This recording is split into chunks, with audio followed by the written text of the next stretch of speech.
y'all. What's good? Yeah, how y'all doing, man? It's your boy TPJ. How y'all feeling? How you feeling out there? How are you feeling? I mean, I'm sick of having technical difficulties, but it's fine. I'm like it's a product of. I woke up today. I know I was today was a good day. I woke up today with my feet outside the cover. I was like, man, what? Gee, why my feet cold? I looked down, my feet outside the cover. I'm like, man, what the hell, dog? What the hell? That's funny. That's a funny way to begin a podcast. My feet outside the cover, bro. I'm like, what the hell, G? What the fuck? Rolled out of bed, went to Sparks practice. I pray the Sparks win tomorrow. I don't really want the season to end. It's probably how KD be feeling. Woke up, his feet was out the cover. Like, damn, jeez. Fuck. Gotta go to rehab. Fuck. Shout out KD, man. Shout out KD, man. But yeah, I hope the season don't end, man. Mm-hmm. By the time that everybody hears this, the season might be over with. As far as the Sparks season might be over. Oh yeah. It's been a long road though. If it is, it's been a long road. I appreciate the great organization of the LA Sparks for allowing me to cover you guys all year. Me as well. You as well. World class organization. Yeah. World class product being put out there. I enjoyed going to WNBA games in Staples Center. By the time this comes out, I will have watched a WNBA game played in Long Beach. But actually, at a college arena, they probably not gonna have none of their graphics and stuff on the floor. Probably it's not. Kind of like yeah. But I do think the game is gonna be lit because I think it sits 4,000 people, so it's probably gonna be the loudest. It's probably gonna be extremely loud now. I would assume it would sell out. Oh, so that's why the ticket's like $40 a ticket. Okay. There you go. Cause it's 4,000 seats. Yeah, I mean they also are in Long Beach. They $40 a ticket. Yeah, you ain't read the group chat? I saw it, but I ain't read it. Read the group chat. Yeah, it says they mad about it in the group chat. Scott and Damien. Mad. They like, man, tickets. Just read the group chat real quick. So I better get 10 minutes of playing time. I did read that. I said the way they've been playing, you just might. Yeah. You just might. Yeah, man. Say your ass in there to go rebound. Jonquel Jones is out there looking like Hakeem. like 94 Hakeem. She pulling up from three. Shooting one-legged threes. Shooting one-legged shots. Fucking Jonquel Nowinski doing everything she can to pull out a victory. Yeah, and the Sparks of the Heat. Jonquel Nowinski. If y'all wasn't and Courtney Williams playing like Jason Terry. Yo, it's same energy too. Sean Marion and Alyssa Thomas. Same energy too. Yeah, I know. I'm not joking. Yo, she said she's had this like 2 torn labrums for years. She said she had 2 torn labrums for years. I was like, what the fuck? Go get that shit fixed. At practice today, cause we asked her like, yo, how you doing that? Yeah. She was like, I mean, I've been dealing with it for like a couple of years now. It's really nothing to me. I used to be a good free throw shooter, but like now I can't really shoot free throws no more. I've been dealing with it for years. You ain't got no insurance? Like, go get that fixed. No, it's like, gee, they ain't got no insurance. Go get that fixed. Why you ask them? Did they have insurance? She probably don't want to take them like 7 months off because then she would miss the overseas season. So she probably don't want to take the 7 months off. I can't shoot free throws no more? Gee, you like, take a break. Go get that shit fixed. What's wrong with you? What the fuck? So I had that for years. I'm like, go get that fixed, bro. You're insane. How are you playing with 2 torn labrums? Yeah, that's some next level. Yeah, I mean, it doesn't really affect me too much like anymore. Like, it's like, what you mean it don't affect you? Hey, she out there giving you a double with 2 torn labrums. She would give it to like 40 and 20 if she had 2 functional shoulders. Wow, that's ridiculous. But yeah, she had 2 functional shoulders. She got 2 shoulders that don't work. Yeah, so like I hope they don't lose. It'll be interesting. I hope they don't lose. Man, the media probably gonna have to sit like in the crowd. They're so mad. I'm sure they got some words for us. I hate when people come and talk to me during the game. It's like, let me watch the game, please. I don't know you. At like one game during the season, it's like random dude just came and like sat in the media seats. I'm like, yo, who are you, G? Like, who? Like, he literally just came and just sat down.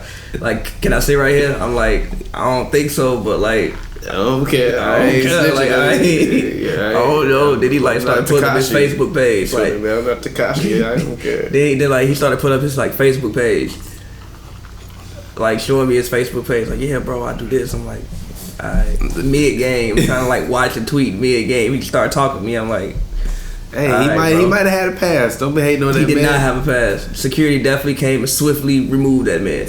He did not have a pass.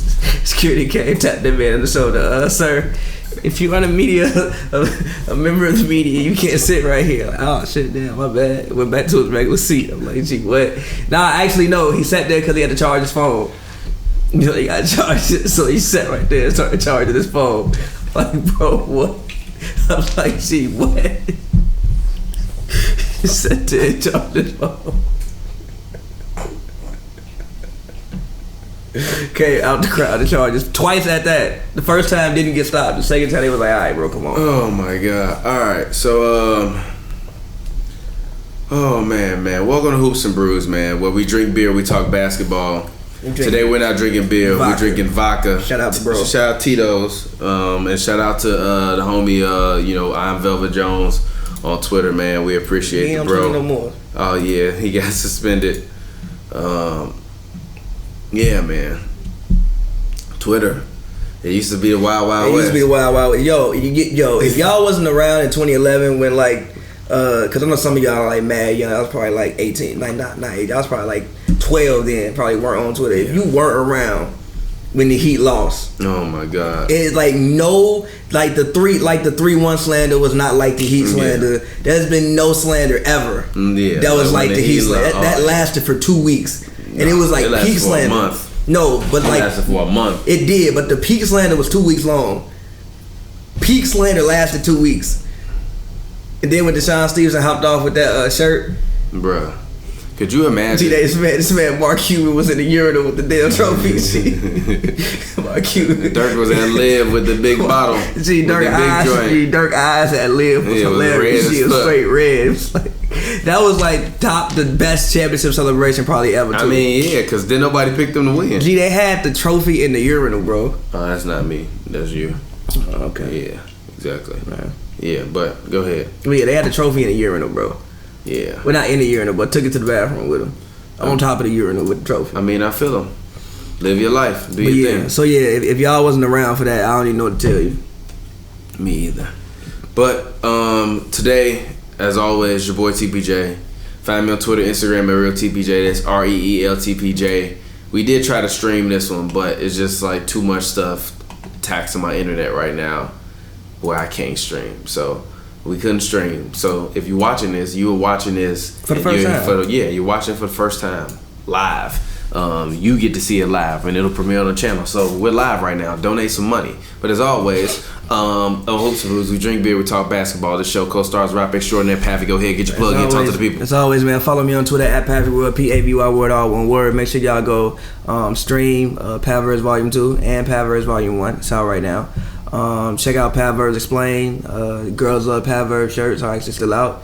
Buy those. I wore mine the other day. They will be coming out on a site. Well, my site. This week should be up. So make sure you guys go get those. Check that out. And yeah. And as always, we love the NBA and we love basketball. So it's unfortunate. What's unfortunate? That we gotta do what we gotta do, but we gotta talk about these divisions. So let's do it. Let's break it down because your favorite sports show couldn't do it. Let's get it. What division are we talking about today? Southwest. We're gonna talk about the Grizzlies first. All right, the Memphis Grizzlies. And actually, look, no iPad, no notes. Memphis Grizzlies.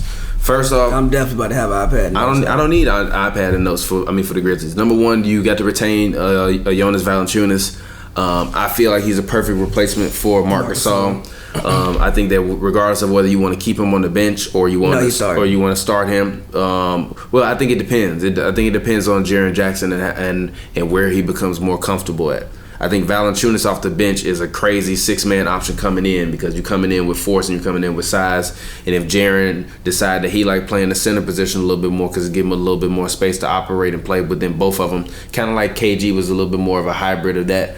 I think that would be the perfect role for him. I think John Morant is going to be one of those guys that's going to be an all-star level talent, not an all-star level player immediately. I'm going to give him about 3-4 years before he actually gets to be an all-star type player. But I think that his off-the-court swag, the fact that he's got personality, charisma, I think that that'll be good for Memphis. I think we could wind up getting in a situation where you could see kind of Memphis being more like a Penny and Shaq type of thing, but like a very light version of that, but more in the front court. Like, I mean, meaning like Jaren could play more like that Shaq type of role. I think Valanciunas can play more like that Horace type of role, and then Ja can play more the Penny type role. And I think that they can wind up having a little run, but I think they're gonna be 3-4 years away from it. And I think Valanciunas is only 26 right now. I think he's 26, 27. He should be around 30 by the time at the end of his deal. That's perfect. You get those guys, and then if you want to rebuild, you can rebuild. He just re-upped for like 3 years, didn't he? Probably. So I think they're in a good spot. I think that they're gonna wind up winning about 38 to 40 games. It depends on if they want to tank. Nah, they can't tank because they don't own their pick. I think Boston owns their pick. Yeah, so I think they're gonna wind up winning like around 38 to 40 games. I wouldn't be surprised if they won 30 to 40 games. I think Jaren Jackson is gonna take a huge leap this year because I feel like he flew under the radar.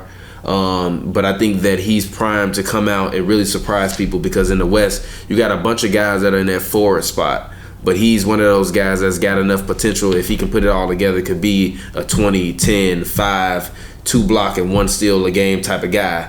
That's a pretty damn good player, and that's a player that you're looking at in the Western Conference as being an all-star type player. I just love everything that Memphis has done this summer. I think Memphis has acquired a bunch of assets. I think they've acquired a bunch of 1-year deals as well. Like they got, I think Solomon Hill's deal is about to end. I think Crowder's deal is about to end. Obviously, they have like probably the biggest trade asset in the league right now, Iggy. Yeah. They said that they're not going to buy him out, which they shouldn't. I mean, because as the season starts to ramp up and we get close to the trade deadline, somebody's going to want to get somebody's going to want to, some picks are going to fly. Something like, or even at the December 15th deadline when everybody that you sign. Yeah. Those are the 1-year contracts. You can now finally trade them. I think that when you pass December 15th, I think that's when the trade market for Iggy will really start to ramp up because I mean when you look at like the Lakers, the Clippers, the Rockets, even going to the East, the Sixers.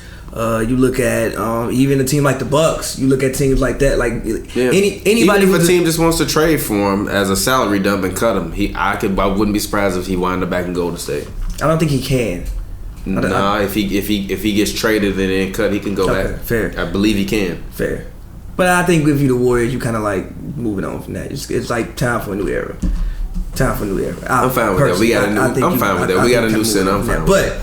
But regardless, though, I like what they did. I mean, they even picked up a guy like Josh Jackson, who I think it wasn't working in Phoenix. Yeah. I think that this is probably his last stop before he's possibly out of the league. So I think it's definitely his last. Yeah. Stop. So I think that even like picking up a guy like him, who's on his rookie deal, still some young talent. Obviously, I love Ja Morant. I think Ja has a real shot at a Rookie of the Year. Where's Ja? Reason being is now that Mike Conley is out of there, like the ball gonna be in his hands from day one. Like he's gonna be allowed to make as many mistakes as he wants to make. He's not gonna get like there's gonna be no leash on him pretty much at all because you basically have given him the keys to the French. There's gonna be no leash on him at all. Like none. Like, even if you look at the guards off the bench, but you got Titus Jones and you got DeAnthony Melton and Grayson Allen. You don't really have anything extremely invested in those guards to think that you're gonna sit Ja down for anything. So it's like you're gonna let Ja make all the mistakes that he wants to make. I'm with you at Jaren. I think that Jaren's best position would probably be at center eventually. I don't know if he's strong enough to play center right now. I think that's something that we'll figure out during the season. I actually saw Jaren at a Spurs game this season. I don't know if he's strong enough yet to play center, but I think that obviously you got to get in the gym. Yeah, but I mean he's 19 years old. Still, he was 18 when he came in. He's 19. You're like naturally gonna put on weight. Yeah. His body may not even be able to hold that much weight right now at 19. But I think as he progresses and gets more comfortable and gets older, I think that his best position, the position that would allow him to have the biggest mismatch would be at center. I think you put him at center, he's a guy who can shoot the three. He can switch out and defend. He can defend the post. He'll be great on help defense. He can even handle the ball a little bit. So I think that putting him at the center spot for one, drags your center way away from the rim because you got to cover him from 26 feet out. Yeah, he's 20 years old right now. 20. Okay, well, yeah. So I think that, but still, I think that as he gets older and as he grows, center will probably be the best position for him. And also, I love Brandon Clark. Brandon Clark seems like the consummate Memphis type player, the rookie that they picked up in the draft. If I'm not mistaken, he was Defensive Player of the Year in his conference. He went to, what was it? I think Gonzaga. Yeah. I think he was Defensive Player of the Year for the WAC he's listed conference. as a power forward though. Fine, that's fine. Who? Jeremy? No, or Clark? Clark. It's fine. I just think that Memphis is getting back to their identity. I even love picking up a guy like Crowder. I think that Crowder is a guy that he's on a 1 year, but if you want to retain him, he's also a very like Memphis type guy. I think that they're just getting back to their roots.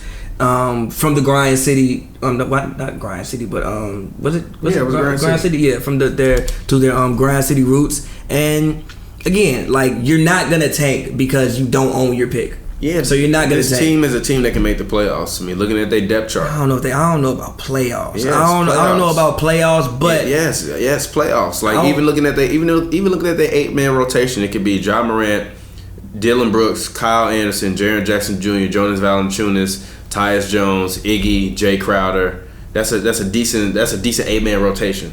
That's a borderline playoff 8-man rotation. I mean, the thing is, I don't know about playoffs because and you still got to think about Bruno Caballo and Josh Jackson and Anthony Melton. Bruno was actually nice when I saw him, and Brandon Clark. And if he was playing Brandon Clark, but see, I don't know about playoffs because you got some. I don't even. What the hell? Yeah. What the hell is that, bro? I don't know. What type of animal is that? That's no animal. But no, you got Jay Crowder. You HoopsNBrews. What up?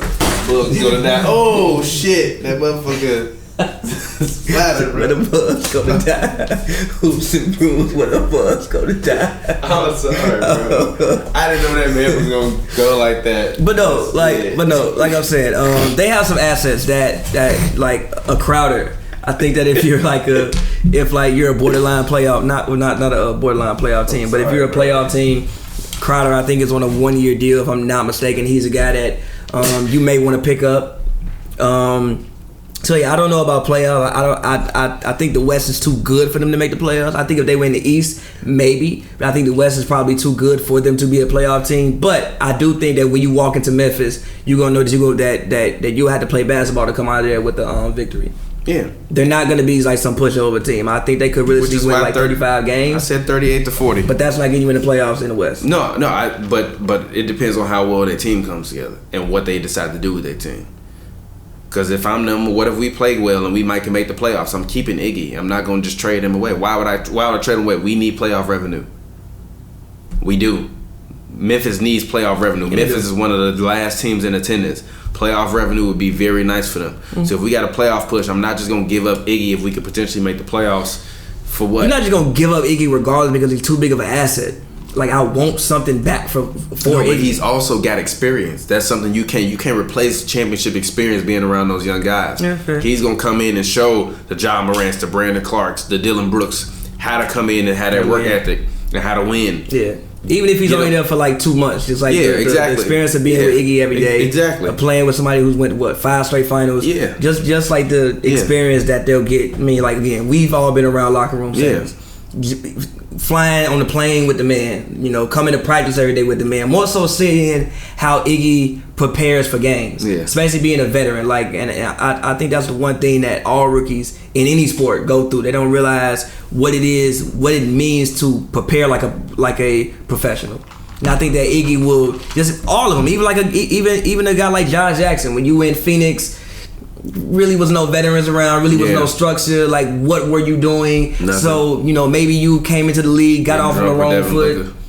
Came into the league, got off on the wrong foot. Now to be around a guy like Iggy, to be around a guy like Jay Crowder, to be around Jonas, to be around better locker room guys and veterans and people who have been in the league and done it. Jay Crowder, not losers. Yeah. They aren't built off being losers. They haven't been playing in losing teams and losing situations, so they're not going to just allow for them to be lax and do whatever they want to do.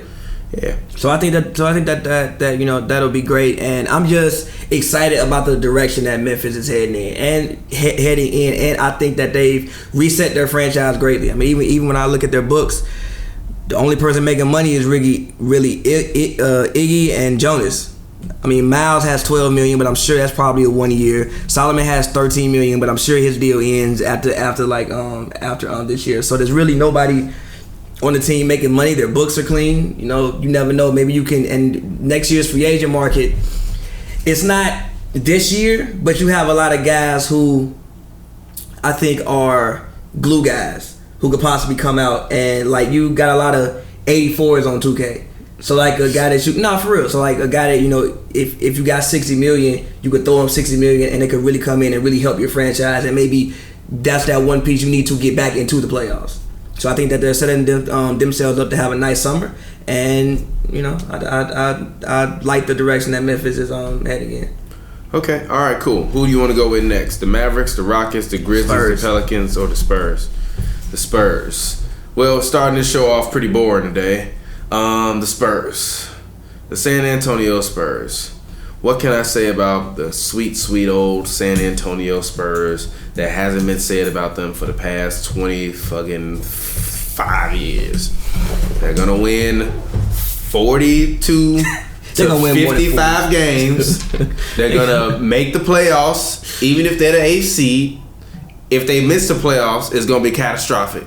They're not going to miss the playoffs. But they're not going to miss the playoffs. DeJounte is back from his, Achilles, right? I'm sorry, ACL. From his ACL injury. He looks to be in good health. His athleticism still looks to be there. The San Antonio Spurs team, I think, is going to be, once again, one of the deepest teams in the NBA, which they never really struggle with depth.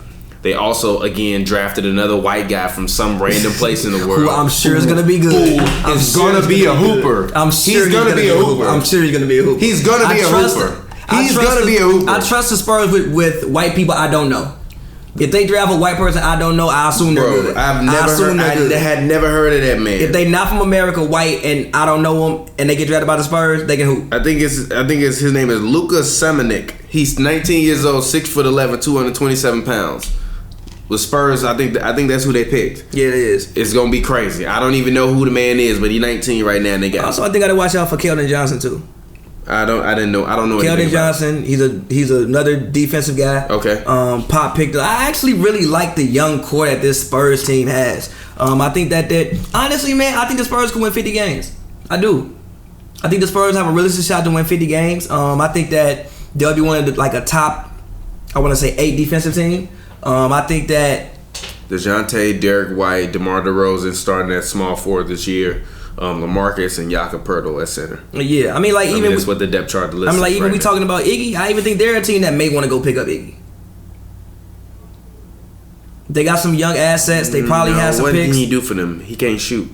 Yeah, you got DeMar Carroll. He can play defense. They do have DeMar Carroll. Yeah, but we got DeMar Carroll. They do have and Rudy Gay. Have DeMar Carroll? Yeah, they do have DeMar Carroll. Yeah, look, I really think that. And they still have Brendan Forbes. Yeah, they got. And they picked up Trey Lyles. Yeah, they picked up Trey Lyles. I really think that they have a chance to win 50 games. I think DeMar has a chance to be an All-Star again, which he wasn't last year. For DeMar, you had to be motivated. If you look at, if he's gonna be listed as small forward this year, I don't know if that's gonna happen. We'll see. Nah, I think LaMarcus will still have a better chance. But I think they could realistically have 2 All-Stars, depending on what they do. I really think they could, bro. It's not gonna happen. But I think DeMar had a chance to come out here and get you 24 points, 24, 5 and 5 with a steal. I think second year in Pop system, you had to be a little bit more comfortable with it. Also, his contract is a player option, so he got opt in or he got opt out. He's gonna opt out. He's gonna probably opt in. I think it's $37 million. For DeMar? Yeah. I think it's 30. Well, not 30s. I'm probably wilding about 37, but it's probably 30 because he getting paid 27. So I'm pretty sure the playoffs it got to be 30. Okay. So he's probably gonna opt in, but you never know. You come out here ball out. Maybe you can convince some team to give you that same type of money with more insurance. So who knows? But I think. Yeah, for the Spurs, I really like the young core that they have. He could definitely swindle the Hornets out of a solid $150 million. Yeah, he could swindle somebody. The Hornets would take it. The Hornets, the Cavs. The Cavs got money. Yeah, you got Garland and Sexton. I kind of feel like. Yeah, but he's a forward though. Okay. Like if DeMar be out there playing forward. True. You know what I'm saying? Yeah. So Yeah, man, like for real, this is a much better Spurs team than what it was last year. And also last year they were just like riddled with injuries too as well. Like they had a lot of guys who were like in and out the lineup last year. Obviously DeJounte gets hurt even in the preseason. Yeah. Terrible. So they had a lot of guys that were in and out the lineup, but I think they've recovered from Kawhi nicely. I think they recovered from that whole fiasco nicely, and they've moved on. And again, I really think they have a chance to win 50 games. I really, really do. I mean, when I look at the young core, like, look, they got Lonnie Walker, they got Jakob Poeltl, who's only 3 years pro. He's still getting better. Perfect player to play in that system. Agreed. They have the guy from I don't even know what country he's from, Luka. But they have him. Trey Lyles is still even like a young player. Like I don't even even though he's been in the league 4 years, it's really only 4 years. But he was playing in Denver. He's playing in Denver. And he was backup. Wasn't really getting too much playing time. Like that's not like going to play for one of the best coaches of all time. And I'm sure he's gonna be on the court because they need shooting. Yeah. So I'm sure he's gonna actually play some minutes on the court. DeJounte, his last year don't even count because he wasn't there. Yeah. So they have a very, very nice young core. Derrick White, fine. Like they have a nice young core of guys that I think they're setting themselves up well for the future, and they have that mixed in with those veterans, and I think they could really come out here and get you 50 wins. I think it's possible. I think the most that they'll win is about 48, 47. I think DeMar will have a good year, but I think the guy on this team who will be the All-Star again, and if he makes an All-Star team this year, will be LaMarcus. I think this will probably be LaMarcus Aldridge's last year as an All-Star. I think DeMar DeRozan's last year as an All-Star was when he was a Raptor. And I think that DeJounte Murray next year will be in that conversation for being an All-Star. And if he goes out and if he does what I think he can do this year, then I wouldn't be surprised if they won 50 games. But I also am not looking at them to win 50 games. I think the other teams in the West have more potent offenses. But I think and that's the difference for the Spurs. I understand having a good system and having a good defense, but I was even watching the OKC versus Spurs game from the 2016 playoffs. Kawhi was out there and he was potent. They still lost that series.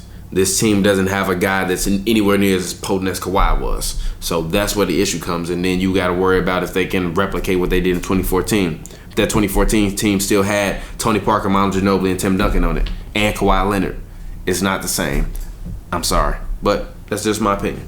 But again, for me, I think this Spurs team is more built off defense. Like I think that defense is what they gotta hang their head on. I don't care about defense. You gotta score buckets in the NBA. But you gotta score buckets. If you can't score 105, I don't need to score 105. Mm-hmm. Come on, man. That's not happening. Even the Raptors, who were a good defensive team last year, were still giving up more than 105.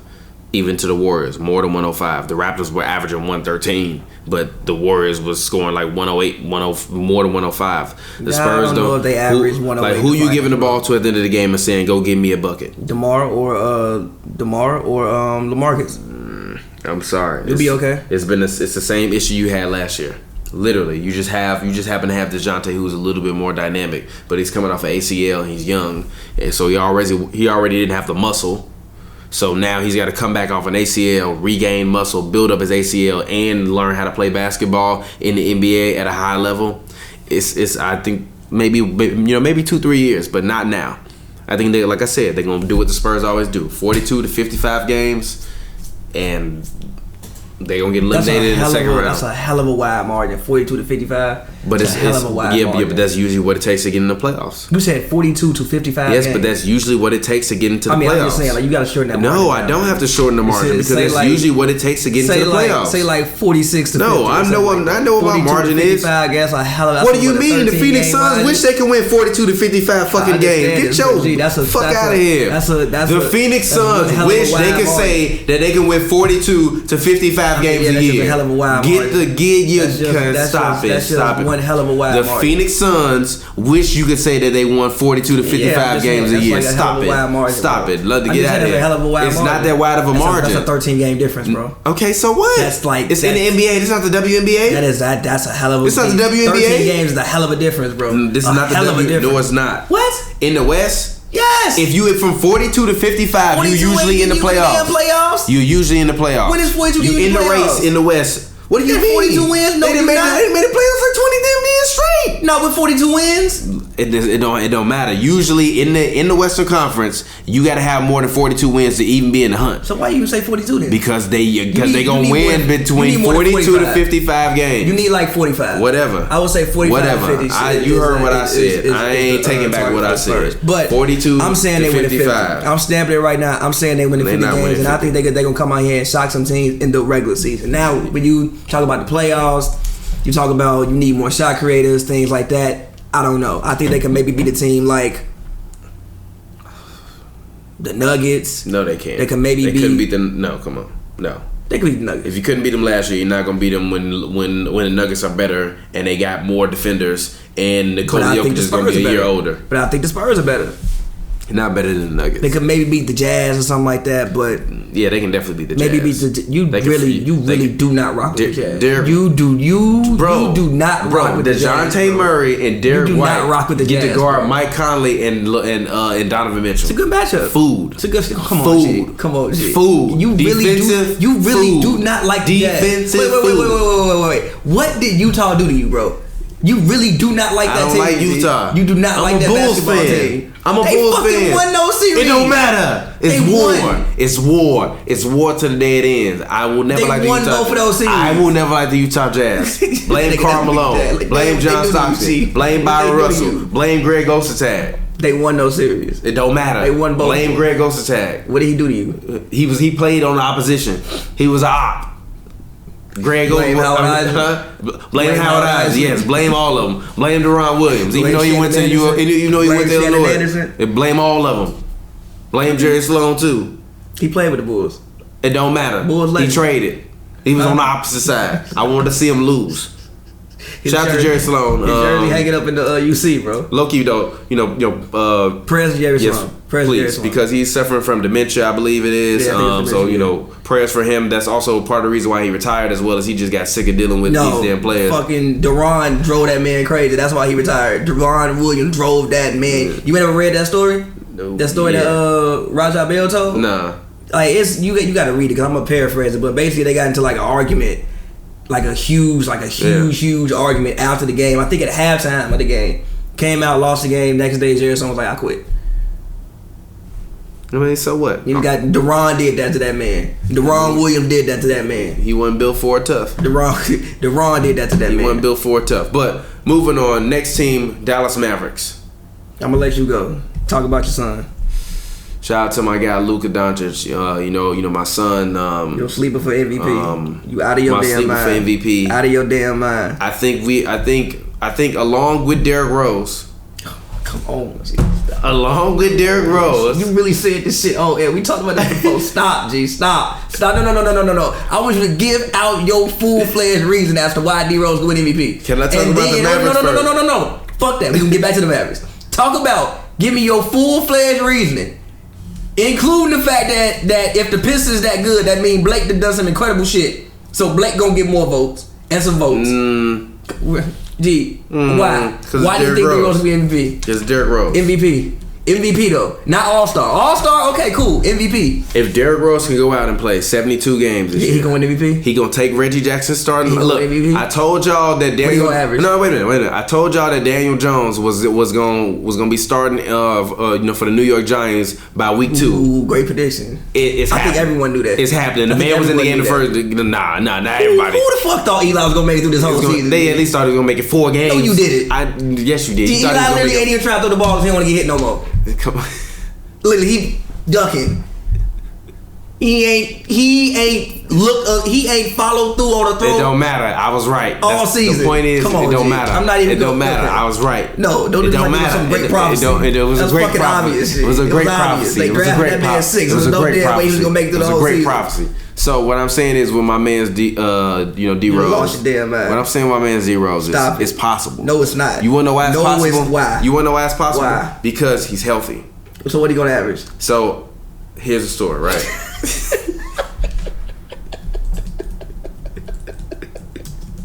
You about to make up some elaborate lie. This shit not gonna make no fucking sense. Come on. What are you talking about? It's not gonna make look. Okay, look. I love these. Nah. Wait a minute. Here's the story. So this is what's gonna happen. What? First 2 weeks of the season, Oh man, damn, Reggie Jackson trash. Oh man, Derrick Rose came off the bench. He done dropped like 25, 24, 20, 19, 17. Man, DRose need to start. And I'm be like, man, I told y'all DRose for MVP. Blake gonna be hooping. But then they Dwayne Casey. One day, you ever see that meme? But when that dude was sitting on the chair and this homie just slapped his ass in the back of the neck. Yeah. That's what Dwayne Casey gonna do to Reggie Jackson and say, go sit your ass on that bench. Derrick, get on the floor. D-Rose is gonna play 70 games. He gonna go out. He gonna average 24 points. He gonna average 6 assists. He gonna average 4 rebounds. MVP. I don't care. Give it to me. It is in my book MVP. And Pistons number 2 seed in the East. If D-Rose MVP, D-Rose is my sleeper for MVP. Along my man's Luka Doncic. Here goes what's gonna happen. Reggie Jackson is on a 1-year deal, meaning Reggie Jackson gonna be a cap dump for somebody. Reggie Jackson fuck around, end up somewhere like Memphis. Somewhere like that. Somewhere like Memphis. Somewhere like Iggy to Detroit. Listen, he gonna end up somewhere like Memphis, somewhere like Charlotte, somewhere like any of these places who like a fucking Batum for Reggie Jackson trade, something like that. Somebody attacks some picks, something like that. So that's what's gonna happen. D-Rose gonna probably come out here average a smooth 18.8. We gonna love it. No. He in a good market. No. He gonna get some All-Star votes. He gonna continue his Hall of Fame career, and that's what's gonna happen. So if he averaged 20, so if D-Rose come out and average 24, 7, and he's not averaging 24, 7, and 4. Yes, he is. He's not gonna have the ball enough to average 7. Yes, he is. No, he not. Who can dribble the ball on that team other than Blake? Blake don't want to hold the ball the whole game. He don't. No, that's part of the reason why they couldn't win, because he had to hold the ball the whole game because Reggie Jackson was out there playing numbnut ball. I think Blake likes doing that, bro. That's why him and Chris Paul mad at each other. I think Blake likes doing that. Yeah, but D-Rose ain't Chris Paul, though. He's not going to average. No, D-Rose ain't trying to pound the ball. D-Rose want to get to the rack. You know how much you got to hold the ball to average 7 assists? Huh? You got to hold the ball a decent amount of time to average 7 assists. He's going to be all right. He's going to be all right. He's going to be all right. 4 assists. No, he's not. He's going to average 7. He's going to average 24, 7, and 4 rebounds a game. No, he's not. And when he gets to start, and then I'm going to start the campaign D-Rose for MVP, and then watch, with like 3 weeks left in the season, they going to wind up playing like the Nets or somebody, and he going to send Kyrie ass to school and drop like 45, and then I'm going to be like, I told y'all D-Rose was the MVP. So just remember I said it. And if I'm wrong, so what? Throw some eggs at me when you see me. D-Rose but D-Rose for MVP. No, D-Rose gonna average. Derrick Rose gonna win MVP this year. D-Rose gonna average. D-Rose gonna win MVP. That's what we named it. Y'all gonna eat this crow. Gonna win MVP. It don't matter. D-Rose is gonna win MVP. Y'all gonna eat that crow. We gonna remember them memes. Alright, it ain't over yet. He's still 30 years old, fam. It ain't over yet. It ain't over yet. He's not winning. It ain't over yet. He's not winning MVP. It don't matter. Is it over? No. Is it over? Alright. Is it over? Alright. No. How many games he played last year? How many games he played last year? That's what I want to know. How many games he played last year? 50 something. That's what I want to know. How many games did the man play last year? Let me look. If the internet, yeah, I think my internet went out. Okay. But yeah. Well, I can't tell you. Well, yeah. I don't know. I can't tell you. Actually, I'm about to log on to my phone because I got a hotspot. Yo, I'm sorry. I've been like uploading files because I'm like editing movies, freelance, and all the stuff that's going on. But Derrick Rose, let's see. I'm looking up. Oh yeah, you can use my hotspot if you want. It's under my iPhone. But Derrick Rose last year played 51 games. D-Rose this year gonna play 70 games. Give me 24. Give me 7. Give me 4 rebounds. He averaged 4 assists last year. 2.7 total rebounds. Watch, my man D-Rose coming for y'all. D-Rose and he shot 48.2% for the field goal last year. He gonna shoot 50% from the field goal range this year, and he gonna shoot 86% from the free throw line, and he gonna shoot 38% from 3. MVP. I'm gonna tell you what D-Rose gonna average. D-Rose gonna average. Sleeper. D-Rose gonna MVP average. Sleeper. 18.8. D-Rose my MVP sleeper. 4.7. 2.5. He gonna play 68 games. Never. And he gonna be 6th man of the year. Nah. That's what D-Rose gonna do. Nah. MVP, you lost your damn mind. MVP. You lost your damn mind. MVP. You lost your damn mind. But moving on, Dallas Mavericks, 2020 Dallas Mavericks. I think. Wait a minute, don't move on. Man, goddamn.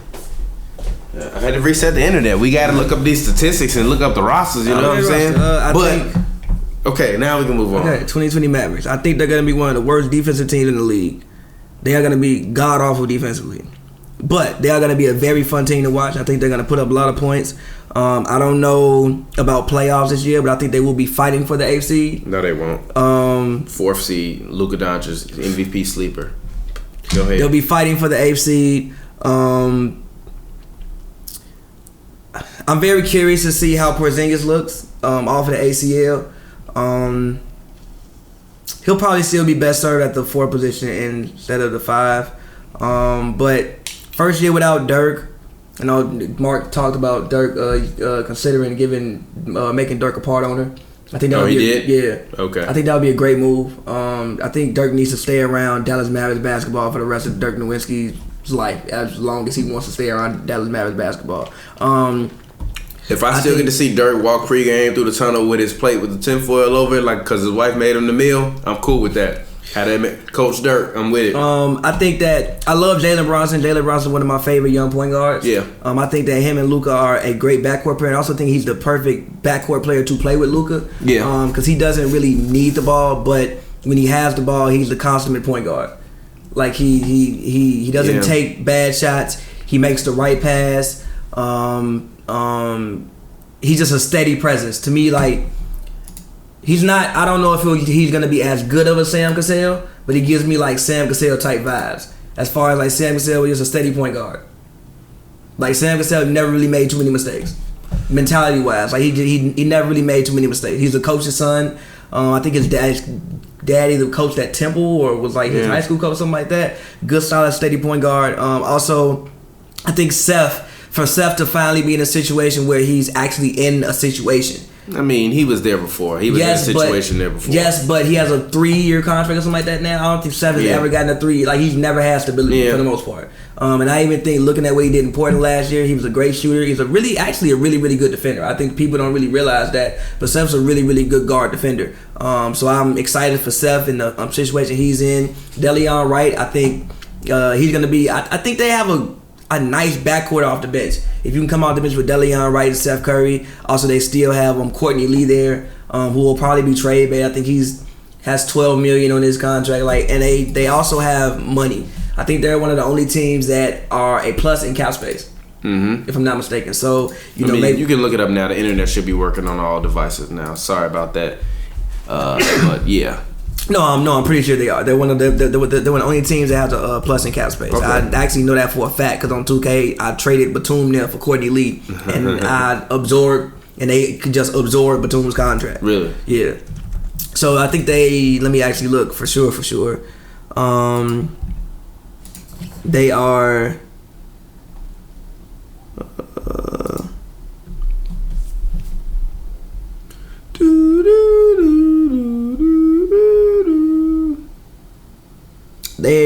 I think they have 115 million on their books. What is this? NBA 2K GMO Pavy right here. But I'll go ahead and talk. Number one, Luka Doncic, my other sleeper for MVP. Luka Doncic, Derrick Rose, my 2 sleepers for MVP. Luka Doncic this year comes out and averages 26, 8, and 7. Which I think is going to be amazing for him. I think the Rook is going to also shoot 45% from the field, 36% from the 3, 85% from the free throw line. I think that's the one thing that he can improve upon is his overall free throw shooting. I think he's going to come back with more of a broader sense of how he can play in the NBA. He talked about how easy it was in terms of being able to score in the NBA versus playing in Europe and in the European type of basketball, especially because of the 3 and the key and stuff like that. Luka also was 71% free throw shooter last year. If he can get that up to 85, that's easily 2 to 3 more points for him, per game, which takes him up to around 24. So he's already at the rebounder mark. He's already a better rookie than LeBron James ever was. Okay, no, real quick. He already has averaged 21.2 points, 7.8 rebounds, and 6 assists last year with a 19.6 PER. I was wrong. The active roster cap is at 119. The hard cap is the cap is at 109, but they're only 10 million over the cap, so they aren't like in salary cap hell. Okay. So just wanted to say that. Yeah. So I still, I've said it a million times. Luka Doncic is going to be better than LeBron James. His career is already off to a better start than LeBron James. Why do you always want to put everybody? He's already a better player than LeBron James, and you know it. You're lying if you say, "Hey, the man gave you 21, 7.8 rebounds, 6 assists." I actually think Luka top 25 in scoring. He was top 40 in rebounding, top 25 in assists. No, he's not. How is he going to struggle this year? How? For one, my thing with they Luka couldn't figure him out last year. He was smacking LeBron shit all over Staples Center. Also wonder how much better Luka's going to get. I think for one, he needs to get his body in better shape. He's 19 years old. Yes, but he just turned 20. Yes, but he's been playing pro basketball so long that I wonder if like he's close to as good as he's going to get. Also, in year two they have more footage on you. So I think Luka's gonna have a little bit of a sophomore slump. I think that no, even with him saying, "Oh yeah, it's very easy to score," I think that there, teams like know your tendencies. Like you got to come back every year with something. So we'll see. But I do think he's gonna struggle a little bit. He's not struggling. I think he's gonna struggle a little bit this year. He's not struggling. I think he is. You wanna know why he's not gonna struggle? Because he can rebound, and you can't teach rebounding. What does that have to do with him struggling? Because he's gonna rebound. Which means that he's gonna be able to go and get the ball and have opportunities to have the ball in his hands. Yeah, but he's gonna be the point guard for this team. Him and Porzingis pick and pop, pick and roll. It's gonna be deadly. He's not gonna struggle. He can't struggle. This league don't play defense enough for him to struggle no more. Yeah, but I don't think that when he said it was easy to score here, I don't think he'll think it's so easy this year.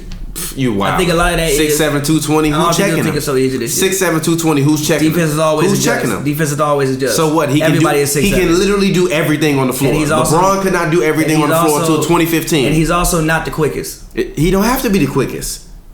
He don't have to be the quickest. He's gonna struggle a little bit. You're wild. You're wild as hell. I think he's gonna have a good season. You're wild as hell. He's gonna average 20 Luka Doncic for MVP. Remember what I said. Remember what I told y'all. No, he's not winning MVP. 27, 8, and 8. Okay. 27, 8, and 8. Okay. 27, 8, and 8. Fourth seed, 48 wins. So who? That's not gonna get you the fourth seed. What you mean? Russ won MVP being like 6th seed. He won like 48 games. If Dallas won 48 games, they might not make the playoffs. They gonna make 48 the playoffs. 48 wins is probably gonna get you the 8th seed. Huh? Nah, no, not this year. No, it's not. You know how many people gonna have 50 wins in the competition in the NBA is a lot better. I don't think we gonna see people just rolling over people like we saw last year. We're not. The fourth seed not gonna get you 48. The fourth seed gonna have more than 48 wins. Nah. What? Nah. The fourth seed gonna minimum have 50. 50-51. I don't know the 7th seed might have 48 wins. Last year, the fourth seed had 53 wins. But also still, and then the East had also still, even if he don't get to the fourth seed, get to the 6th seed, still my MVP. You ain't seen a 20-year-old go out and do that, including Derrick Rose. Period. I don't think he get to the 6th seed. Period. He can't get to the 6th seed. The 6th seed was OKC Thunder with 49 wins. I don't know they can get there. Him and KP, yes. KP got something to prove too. Yeah, but KP got something to prove too. Yeah, but the thing about KP got something to prove too. KP got to get readjusted to NBA basketball. Like you've missed a full year of basketball. It don't matter. It's gonna take him at least halfway through the season just to get readjusted. He'll be to the game. Exactly. That's why you got Luka Doncic, MVP. No. MVP, sleeper for my MVP. No, but the real MVP gonna be Steph Curry. But my sleepers are. By the way, my sleepers are Derrick Rose. My sleepers Derrick Rose, Luka Doncic. I saw somebody tweet this. If the Warriors, if Steph go out there and average 30 points, and the Warriors end up the 4th seed, I'm suing the NBA. Why? If they get that man MVP, I'm suing the NBA. Why? Because you should have gave Harden that shit. Why? You should have gave Harden that shit. No, you shouldn't have. If he go out there and average 31 points, and they end up winning, like, let's say 50 games and end up the 4th seed. If they didn't give it to Harden last year, but they give it to Steph this year, I'm suing the NBA. Why? I'm suing them. Why? I'm suing them. Why? It's the same damn Harden scenario. was coming off an MVP season. I don't give a damn. It's the same damn scenario. No, how? It's the same. It's not the same scenario. It's not the same scenario. MVP season. It's not the same scenario. You want to know why it's not the same scenario? Number one, it's not the same scenario because Harden is coming off an MVP year. Which he got better. Shut up and let me talk. Shut up and let me talk. Which he got better. Shut up and let me talk. This season not better than his MVP season. Shut up and let me talk. Which season was better? His MVP season when they won 65 games. You're lying. 63 games. You are lying. No, I'm not. You are lying. What you mean? You get to the Western Conference Finals versus you get to the second round. I don't care about the 36 points. Why? I don't care. How can you not care about 36 points? Just like I don't care about Kobe's 36 points. I don't care. I don't care. It was cool to watch. So you gonna look me in my eyes? That don't mean you was the best player in the NBA. That don't mean you was the best player in the league. So you gonna look me in my eyes? Yes, you gonna tell me this season that James Harden had? Yes. Wasn't better than his MVP season? No, the season that he averaged like 28, 12, and like 9 was better than that. That's better than his MVP season. No, it's better than last season. You're lying to yourself. No, I'm not. I'm dead serious. I'm dead serious. You're lying to yourself. I'm dead serious. He won 53 games. Come on, man.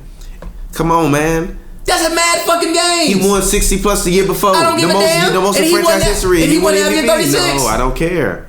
It don't matter. You didn't get. Why are you equating team accomplishments to one individual's performance? Because the reason, did he average 30 points? Did he If the did he Rockets have 30? No. Did he have 30 points 30 straight times the year he won MVP? If the Rockets wouldn't have made the playoffs the year he won the MVP, if the Rockets would have been like 50 games, 55 games, he wouldn't have won MVP the year before last. He still should have won MVP. He wouldn't have won MVP. Bron should have won it. He still should have won it. Honestly. Bron should have won it. Even more to my point, his MVP last year wasn't better than his MVP. Yes, it was. No, it wasn't. Yes, it wasn't. It was 2 levels above it. It was yes, not. It was. No, it wasn't. It was yes, 2 levels below it. It was 2 levels below it. They created a scheme. Stop fucking disrespecting that man, G. Stop, G. Stop, bro. Fucking stop. I'm not disrespecting the man. I didn't say nothing bad about the man. You said, G, last season was 2 levels below? Yes, it was. 2. He scored more points, but that. Shut the fuck up, G. What are you talking about, bro? He scored 30 points 30 straight times. I watched basketball. I watched him play basketball. 6 rebounds, 6 assists, I watched him 2 play steals. basketball. Was his defense better? No. You're telling a lie. You're lying. No. You're telling a lie. He tried. He finally tried to play. You're telling a lie. You're telling a lie. I'm supposed to give him credit for trying to play defense. You're telling a lie. I'm supposed to give him credit for finally trying to play defense. Statistically, he was instead of just watching him. Statistically, he was the best. He got bloopers. Statistically, he got whole bloopers. Statistically, he was the best post defender in the league. I don't care about what statistically he was in terms of post defender. He was not a good. He ain't never been a good defender in his career. He's never solid. been. No, he's solid stop now. it. He's the solid. year before was better. They won more games. He played better. His team performed better with him as the captain. His team did not perform as well last year with him as the captain. His team was less hurt. His team was less hurt. I don't care about the injuries. Capella was hurt. CP3 was hurt. It don't work like that. He got it done. He got it done. He averaged 36 points and 154 games. That's getting it done. He didn't get done. Number 1 seed, number 2 seed, that's getting it done. Number 3 seed. That's getting it done. MVP. And actually, they lost that number 1 seed. No, they lost that 2 seed that you talking about on the last night of the season. It don't matter. Better season. No, by far. Even worse. Couldn't come up in the clutch. By far better season. By far better season. By far better season. Come up in the you clutch. Can't even tell me a game that man had the year before last that was better than the Warriors game he had during the season when he hit that long shot. You know how many fucking moments James Harden got from last season? When he hit the long shot, what, the game 1? Who cares about that shot? It's the first game of the season. That was not the first game of the season. This is the thing. You talk about this man like he's some transcendent player. He is. He's not. He is. He is not. He is. He is not. When you talk about this decade, he's not transcendent. Listen. He's not transcendent. He's translucent. When you talk about this decade, time to see that man in the playoffs. When you talk about this, I don't see that. You cannot talk he about like that meme where the meme hit the piece. You cannot mention basketball. No. You cannot have a conversation about basketball in the 2010s without mentioning James Harden. He has been the best player at his position this whole decade. What's his position? Shooting guard, by far. No, Klay Thompson is better. I told you that. I don't care. I'm not joking. Klay Thompson is better. I'm never going to give you James Harden. Klay. Give me Klay. Period. Give me Klay, G. Give me Klay. Like, there is no better shooting guard this decade other than Klay Thompson. Kobe Bryant, you can say yes, you can say Kobe because yes, you can say Kobe because Kobe is a GOAT. Kobe is one of the GOATs. For the duration of the 2010s. For the duration of the 2010s. Clay. Why? Because I've seen this man in 5 finals. I haven't seen James Harden in the finals. You barely see Clay in the finals. That motherfucker don't do nothing. That's a lie. He's the first for good finals. He got a top 50 all-time NBA Finals point per game average. Don't tell me you will never see him. He got a higher Finals point per game average than James Harden. Do we not? Do we not? What's the average? 18.4. Ooh, that's so great. That's below his regular average. What? Huh?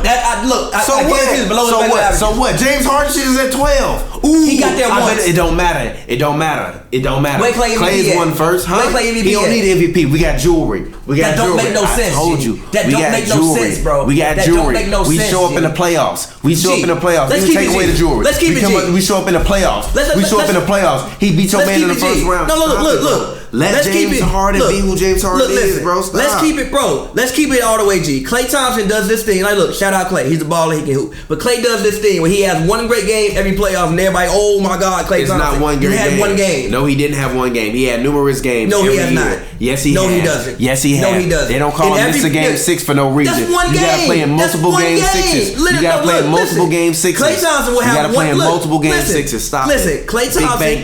Klay Thompson has had the luxury. Klay Thompson, for his career, has had the luxury where he can have a decent series and they still win. And then one game, when you kind of forget about him because he ain't been that great the whole series, you kind of forget about him and he come out here and show you who he is. That's one game. We talking about Harden. That man can't have a decent game and they win. Klay Thompson. He gotta have a great game every time. On my all-decade team, give me Klay Thompson over James Harden. I'm sorry.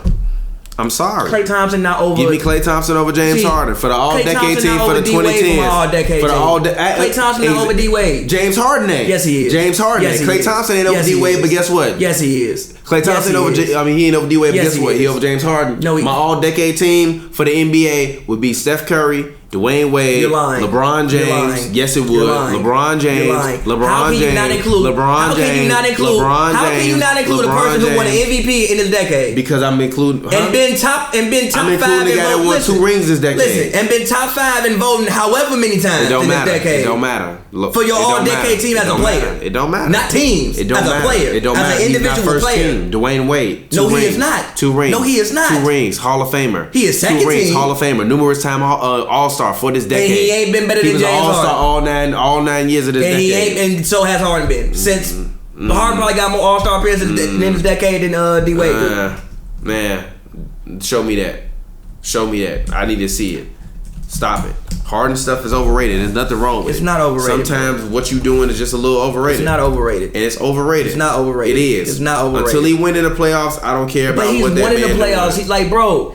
He hasn't won in the playoffs. He's been in the conference finals twice. NBA finals. That's winning. No. That's winning.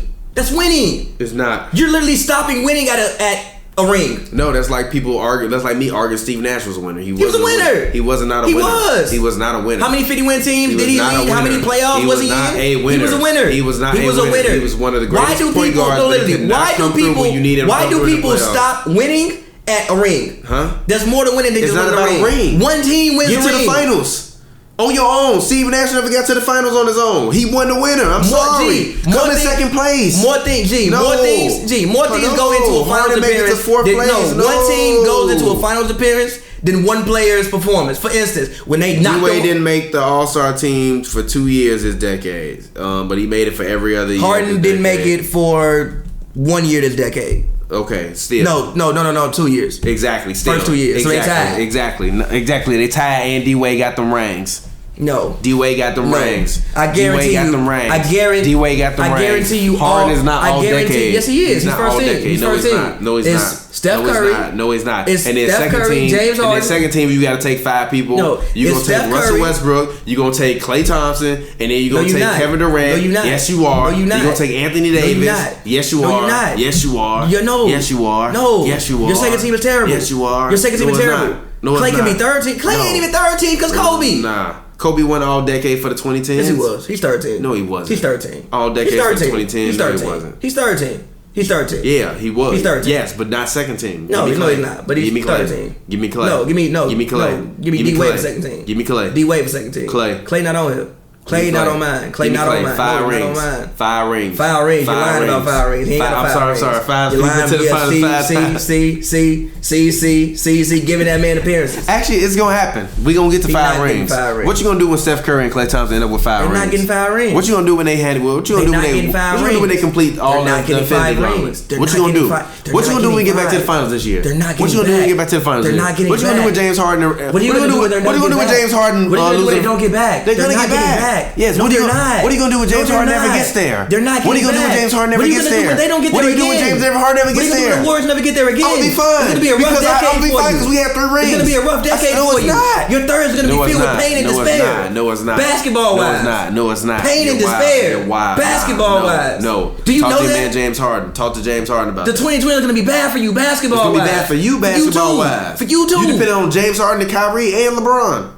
Yeah, I'm great. No, you're not. I'm great. I'm great. You're not. I'm great. No, you're not. I'm great. No, you're not. I'm great. Speaking of the guy who lost the MVP, the Houston Rockets. Yeah, the best backcourt ever. 66 games, they number 1 seed. 66 games? 60 though. No, I'm lying. Yeah, look at you. 58. Start telling 58. Somebody told a lie one day. 58 games, number 1 seed. James Harden's not going MVP because his stats are going to go down a little bit, so he's not going MVP. You're wild. I think Thabo was a great pickup. I think Russell Westbrook ain't doing nothing. I think Russell Westbrook had a chance to make the All-Defensive team for the first time. Come on. I think I do. I do. I think that I do. You do good though. I do, and I think the main way that Russ is going to help this basketball team is his rebounding. One of the things that the Rockets had a huge issue with last season, and even in the playoffs, you saw it against the Warriors, was rebounding. Like, they had a real problem rebounding. I mean, I was even at Sparks practice today, and we was talking about it with the Sparks. They were talking about how the Connecticut Sun guards always go in and rebound, and that's what really, really kills them. Like when the Sparks guards would sprint back trying to get fast break, like the Connecticut guards crashing the boards. And even when people were like, oh, well, Steve Now's be boxing out so Russ can get rebounds. What people don't realize about that is sometimes you box out because you can't get to the ball. So I'm holding them away from the ball. I need somebody else to, come in here and get this rebound and let's go. So having guards that, when people say that, having, that's a slight. Having guards who rebound helps bigs because you just physically can't get to every rebound. Sometimes all you can do is put a body on your man and hope somebody else go get it. So to have two of the better rebounding guards in the league, I think is really, really going to help this basketball team. And seriously, I think this team, I think this is, again, I said it all summer, on paper, the best backcourt you've seen in the league ever. You've never seen. You stop. Let me talk. Stop. That's not a backcourt.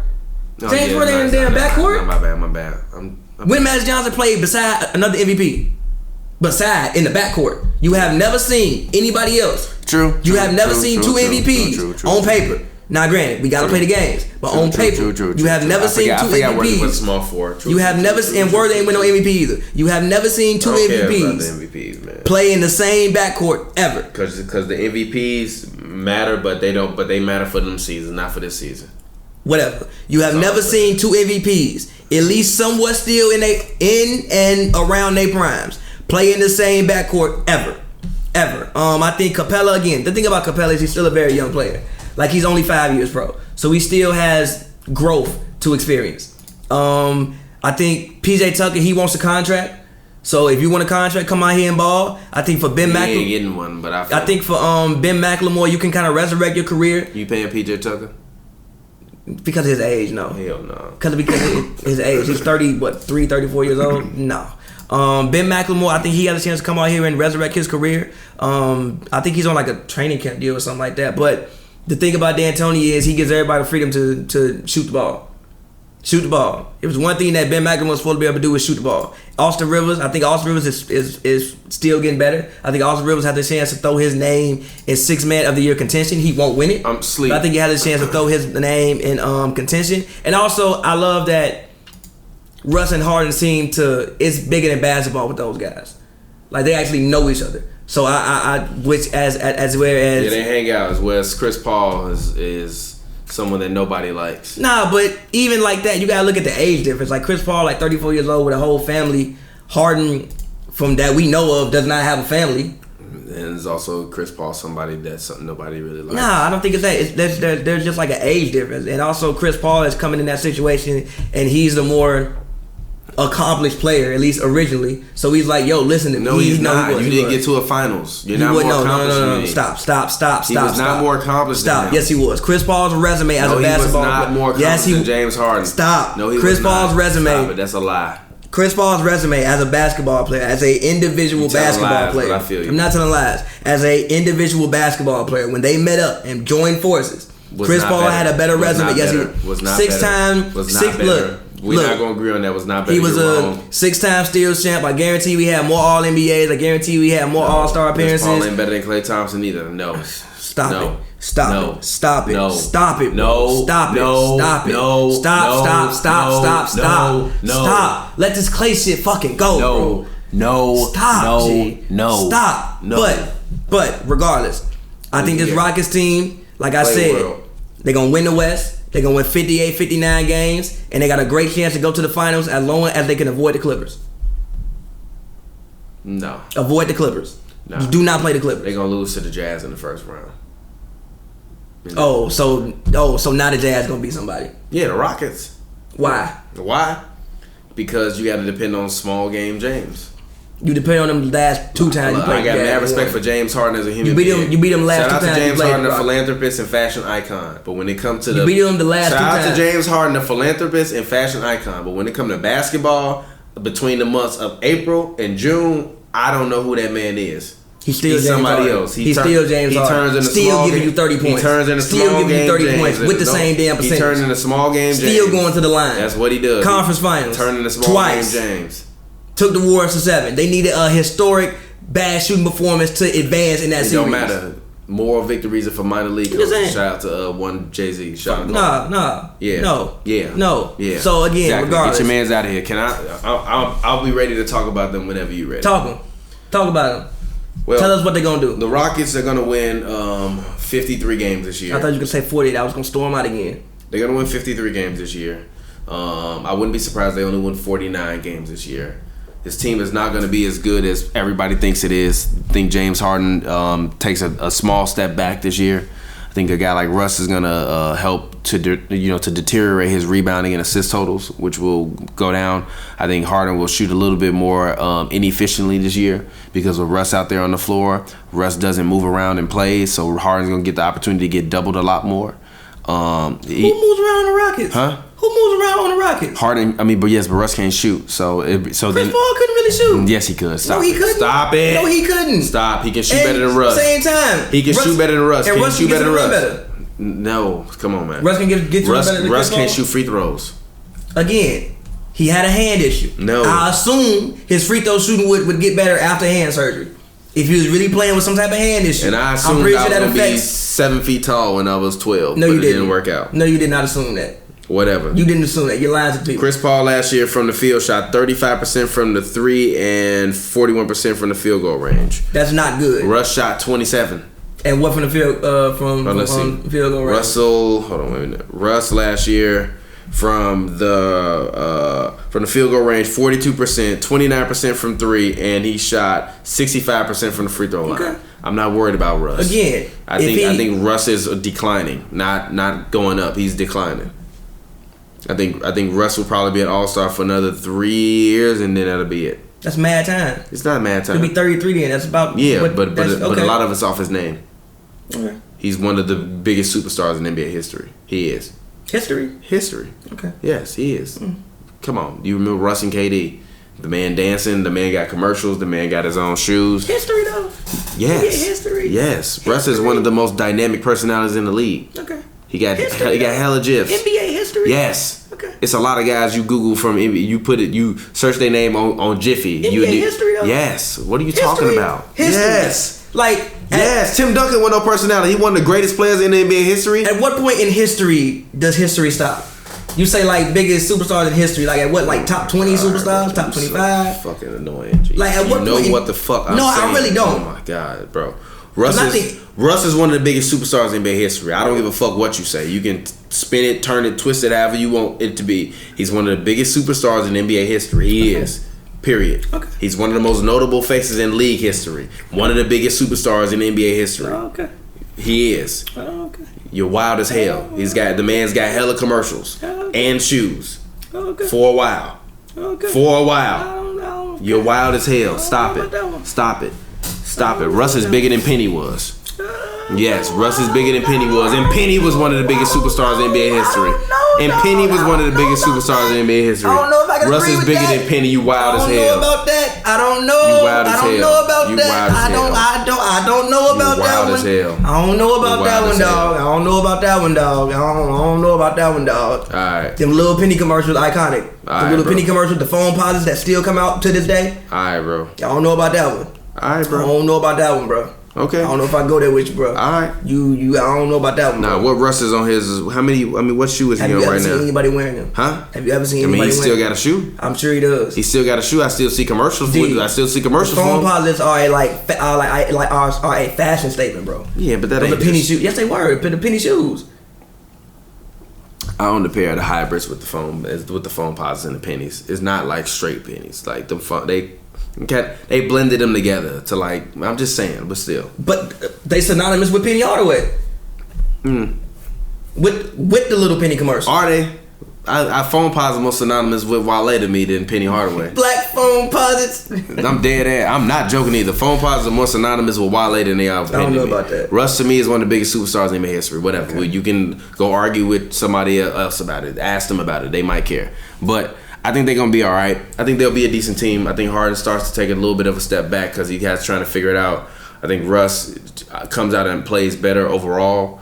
But I just don't. This team doesn't scream championship to me, and it's championship or bust for this Rockets team. It's been that way for the past 8 years. It ain't been that way for the past 8 years. It's been that way for the past 6 years. No, it hasn't. It's been that way for the past 2 years, bro. Stop. 6 years. Two. 6 years. 2 G. 6 years. No, but James Harden just ain't good enough. If it was Kobe, bro. you would expect him to get to the championship. Or bust If Kobe was only there on the Rockets team, you expect him to get to the championship? No. You're lying. No. You're lying. No. Kobe Bryant would have died on that court before he let them win last year. Still.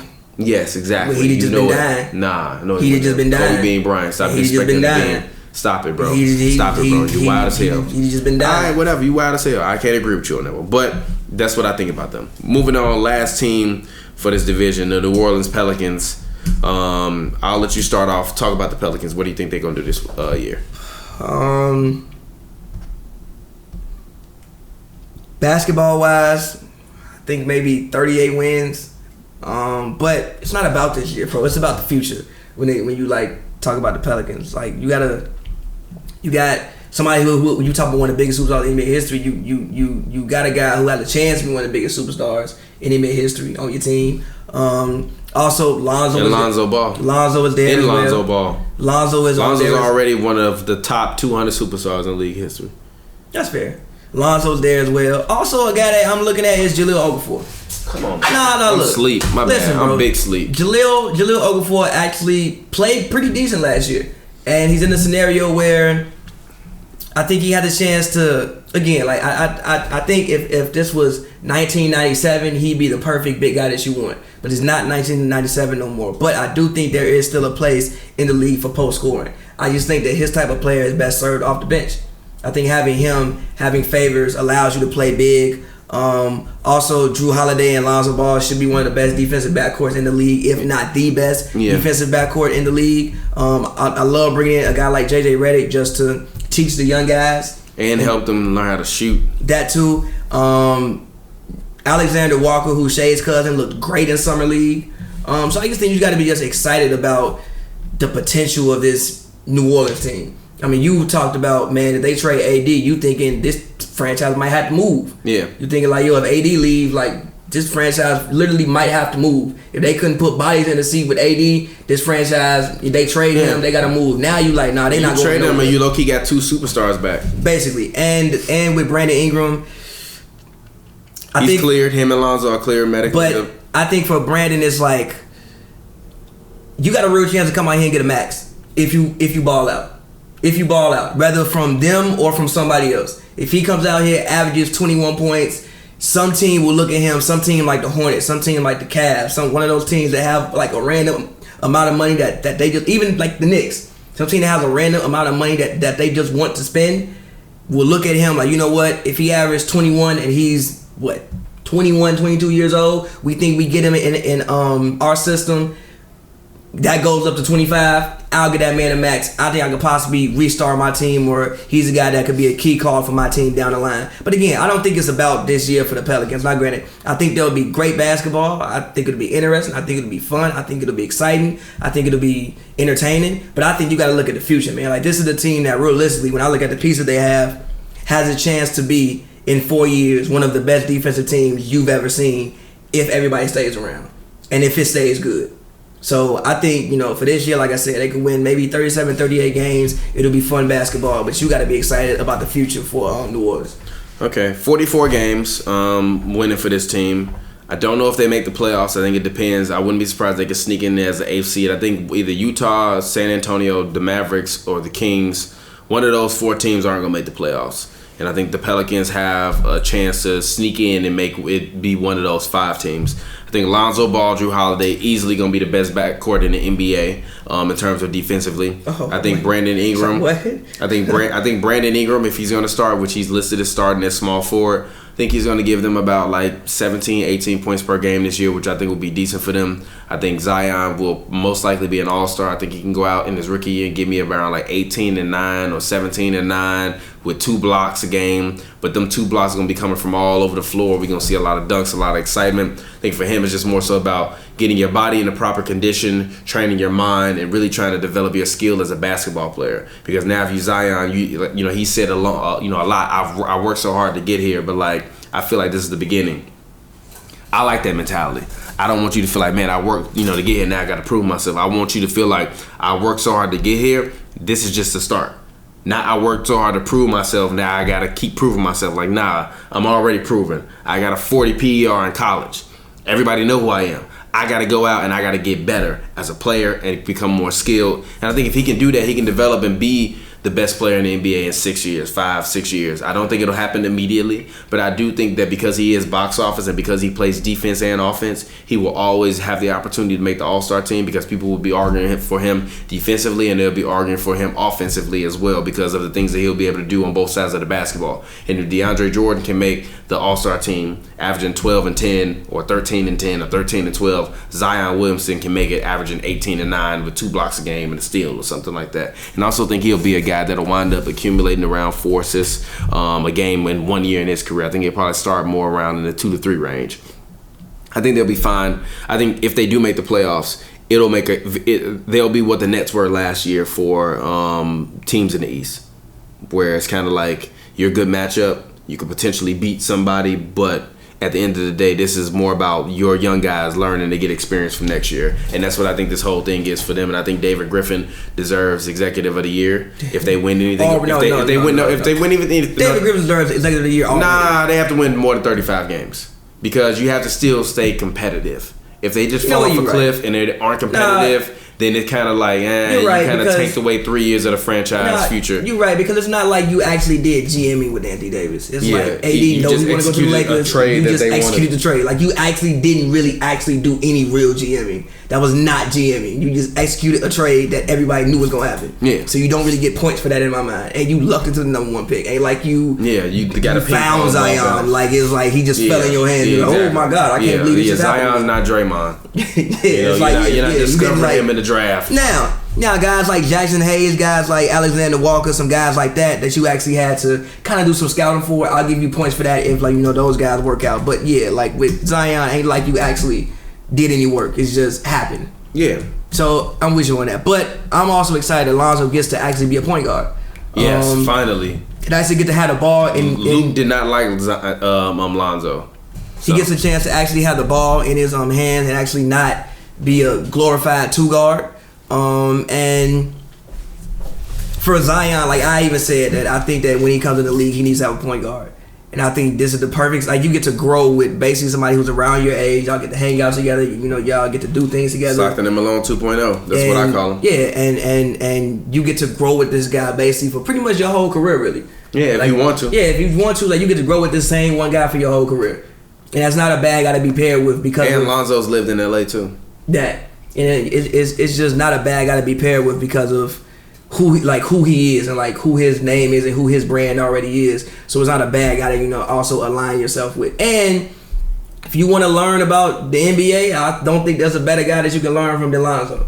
Yeah, I think Lonzo has pretty much been through it all in these past 2 years. Like as much as you could go through at 21 years old in the NBA. He done been the second pick. He done been the GOAT. Then he done been the GOAT. Then he done had money stolen from him.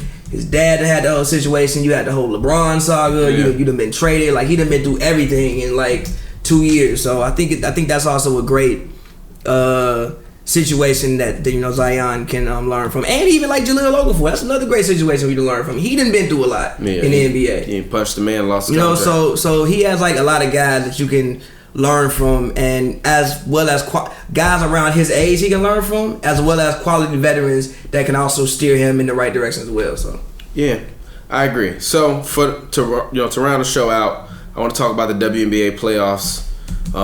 Thoughts, man? What are your thoughts? Watching the Mystics smoke season for everybody. Yeah, I mean, I actually think, regardless of who wins on Sunday, which if you're watching this on Monday, you'll know who won. Regardless of who wins, it doesn't matter. The Sun are still gonna win that series to me, and so are the Mystics. Like you said, smoke season. It's like the Mystics and the Aces play an opposite style, but the style doesn't really lend in the Aces' favor. Because the Aces have to score. Like, I was even talking to my girl about it. She's like, yeah, like, it's like, wow, look, they scoring like 90 points too. I'm like, yeah, they have to score to keep up with Washington.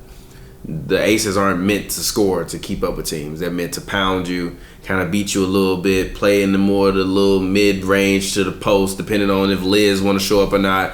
And then you slowly grind teams away 70 to 78 normally if you can try to keep it in that range. Washington is playing it from 80 to 100. Way different range. So every one of them games, if you look at the score, it's been like above, both teams above 90. But versus this series with the Sun and the Sparks, completely different. I also think that's because the Aces are getting caught running with Washington. It's like but again, that's the thing with like Rockets Warriors. It's why people who love the Warriors hate watching the Rockets play. It's just the opposite style. But what the Rockets don't do is run with the Warriors. You never see them like running with the Warriors ever. You can't. Because we the big dogs. But listen, just let me connect the basketball point. Like, you never see, they play the exact opposite. So it's like, well, they might want to run. No, we're going to slow the game down. And I think that the Aces, if they want a chance, they need to slow the game down as much as possible. No matter what Washington does on offense, you don't need, you can. Because, like, they'll miss a shot and then they'll get the ball and get it in transition. Like, oh shit, I see a shot. Like, let's like take the first open one. No. Slow it down. Slow the game down. Just keep slowing, like slow. The Aces can't score well enough to do that, though. Yes, but listen though, it's about taking away possessions. Like you don't want the Mystics to get however many possessions. Take 10 possessions away from them by using ball control. Mm-hmm. Because basically what they do is they putting up 40 threes in 40 minutes. You know how many threes that is in 40 minutes? Yeah, it's a 3 per minute. That's mad. So like you don't even want them to get them shots up. Like stop them from even getting the shots up. Take the possessions away. Yeah, but the Aces don't have an isolation player that can play well enough to be able to beat the Mystics. But listen though, and even Plum, like the only chance they had to win this series was to get game 1, to steal the momentum. I agree. They're not come back and maybe lose in game 2, but they're gonna lose. They lost the series. Already, They're not gonna win a series at this point. I think they can win a game though, but they're not gonna win a series at this point. And also, you can run isolation in more ways from the perimeter. You can also isolate from the post. You can isolate in a little mid range. I mean, they try to isolate Liz in the post, but the thing about it is they're still running though. Like they're not making a concerted effort to slow the game down as much as possible. Yeah. Like I was watching the game the other day. Like it was I want to say, in the third quarter, and I'm looking, and me and John was watching. Shout out John Davis. He's like, man, like why they running with them? I'm like, cause they just getting caught in the pace.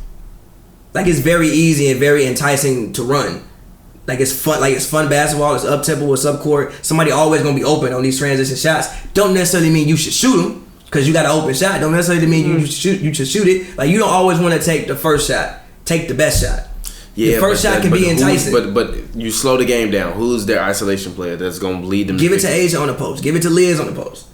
You're not going to win that way. You're not going to win that way. Now look, I don't think they're going to win. Because at that point, we exchanging, like you all say, we exchange 3 for 2 at a certain point. 3 for 2, 3 for 2, 3 for 2. We exchange 3 for 2 at a certain point. I agree. But again, you say 3 for 2s. Limit the possession. Don't let them even get these threes up. Take the possessions away. You can't stop them from shooting threes, bro. They shoot threes. They wake up in the morning and shoot threes. The only way to do that is to literally not let them have the ball. That's like saying stop the Warriors from shooting threes. You can take the possessions away. Yeah, no, look, the Rockets do. Just watch that series. Watch all of those games. Even KD said they took us out of our rhythm. They made us do things that they made us play at a pace that we didn't feel comfortable playing at. They still won, and they won even out there. They won, but still they made them play at a pace that they weren't comfortable play at. Like they're letting the Mystics dictate the pace. When you walk onto a court, you always want to play your game. But the Mystics are the better team. There's nothing you can do. I agree about that, but still, you don't have to play the Mystics game just because they're the better team. You don't have to do that.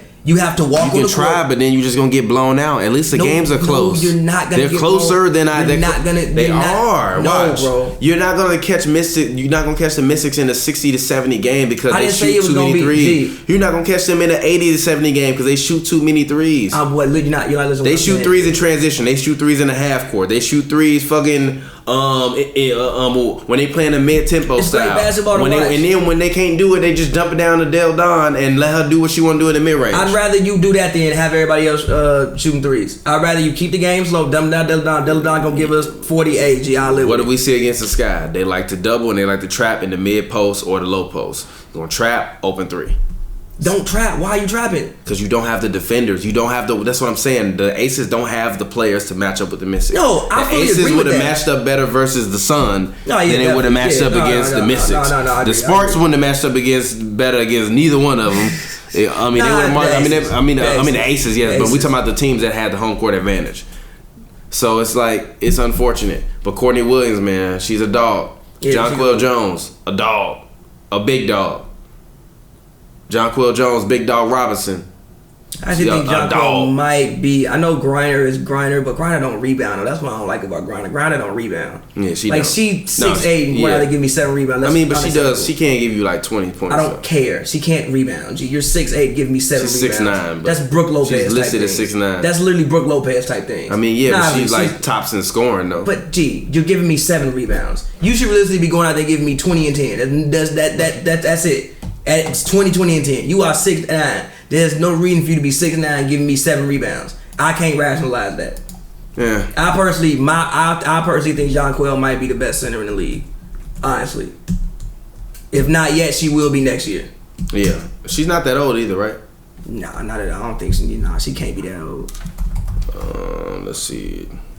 Jonquel Jones is 25. 25. Yeah, she's not that. Yeah, she's. She still got time to grow. She has a great shoot motion.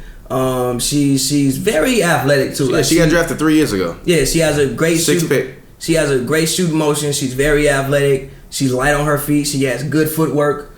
And yeah, she's still growing. And she's a legitimate. She might be 6'7". You say 6'6". I was at practice today. She might be 6'7". She is tall. Yeah. And she would get in there and rebound, and she would get in there and play defense. Yeah, I haven't seen her as a reporter. I've been to 2 Sparks games this season as a fan, and they've both been versus the Sun. Ironically, and the Sparks won both of the games. But it's not happening in the playoffs. Nah, the thing about it, it's like that travel in the WNBA though. Like it's like the travel in the WNBA. Like the travel is really They got charter flights. They didn't take charter flights back. They had charter flights to go there. Yeah, it's okay then. So that ain't no excuse. You laid a stinker 2 games in a row. Yeah, but listen though. Just listen to what I'm saying. Like they played a game on what was that? Sunday. They left at 3:30. Yeah, the charter game flight. ended at 1. Left at 3:30, charter flight. Then they had the bus to the arena. Then woke up one day of practice, played another game. Went to sleep, played another game. Then I think went to sleep, day off. No, but you gotta practice. Cause ain't no you like them walkthroughs, man. Come on, we had them same conversations. Yes, like when you was talking about Kevin Durant, you went on this rant. Practices in the playoffs are light walkthroughs. That's what they are. Kevin Durant should not have been out on the court. G. Blame Bob Myers. That man would have gone out there. That man would have cried. You want to put Kevin Durant out there on the floor? Blame Bob Myers. You want to cry? I didn't see a tear come out that man's eyes. That was a light walkthrough. That's what you said. So I don't want to hear that. No. Look, we'll do a light walkthrough.